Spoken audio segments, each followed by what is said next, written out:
प्रधानमंत्री नरेंद्र मोदी की 45 घंटे की ध्यान साधना पूरी हो गई है। पीएम मोदी ने गुरुवार शाम से देश के सबसे दक्षिणी छोर पर स्थित कन्याकुमारी के प्रसिद्ध विवेकानंद रॉक मेमोरियल में 45 घंटे की ध्यान साधना शुरू की थी। प्रधानमंत्री नरेंद्र मोदी ने विवेकानंद रॉक मेमोरियल में सूर्योदय के समय सूर्य अर्घ्य देने के बाद शनिवार को तीसरे और अंतिम दिन अपनी ध्यान साधना शुरू की थी। पीएम ने एक लोटे से समुद्र में सूर्य को जल अर्पित किया और माला जपी। उन्होंने भगवा वस्त्र पहने हुए थे। उन्होंने स्वामी विवेकानंद की प्रतिमा पर पुष्पांजलि भी अर्पित की। बता दें कि पंजाब के होशियारपुर में चुनावी रैली को संबोधित करने के बाद पीएम मोदी हेलीकॉप्टर से सीधे कन्याकुमारी पहुंचे थे। यहां उन्होंने भगवती अम्मन मंदिर में पूजा अर्चना की थी। उसके बाद वह नाव पर सवार होकर तट से करीब 500 मीटर दूर समुद्र में चट्टान पर स्थित विवेकानंद रॉक मेमोरियल पहुंचे। यहां उन्होंने अपने 45 घंटे का ध्यान शुरू किया था। उनकी ध्यान साधना आज पूरी हो गई है और अब वो वापस दिल्ली लौट रहे हैं।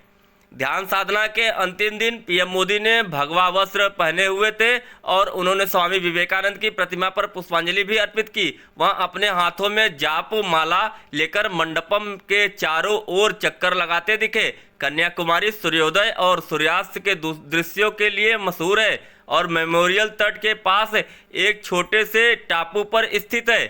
पीएम मोदी पर निशाना साधते हुए तृणमूल कांग्रेस चीफ ममता बनर्जी ने कहा था कि कोई भी वहां जा सकता है और ध्यान कर सकता है।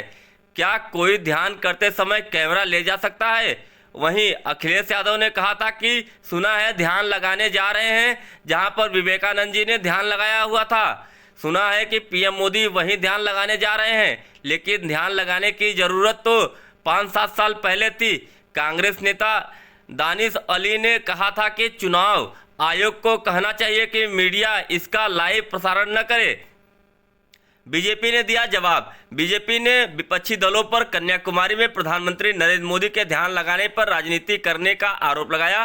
भाजपा ने कहा कि विपक्ष के लोग न तो भारत को समझते हैं और न ही भारतीयता को समझते हैं। भाजपा के प्रवक्ता और सांसद सुधांशु त्रिवेदी ने कहा कि मोदी भारत राष्ट्र के सांस्कृतिक और पारंपरिक लोकाचार के साथ जीते हैं, जो देश के विभिन्न भागों में स्थित मंदिरों में तथा यहां तक कि बलूचिस्तान जैसे स्थान में भी दिखाई देते हैं। उन्होंने कहा कि विपक्ष इसे कभी नहीं समझ सकता क्योंकि वह सनातन धर्म को मिटाना चाहता है और सख्ती से लड़ना चाहता है।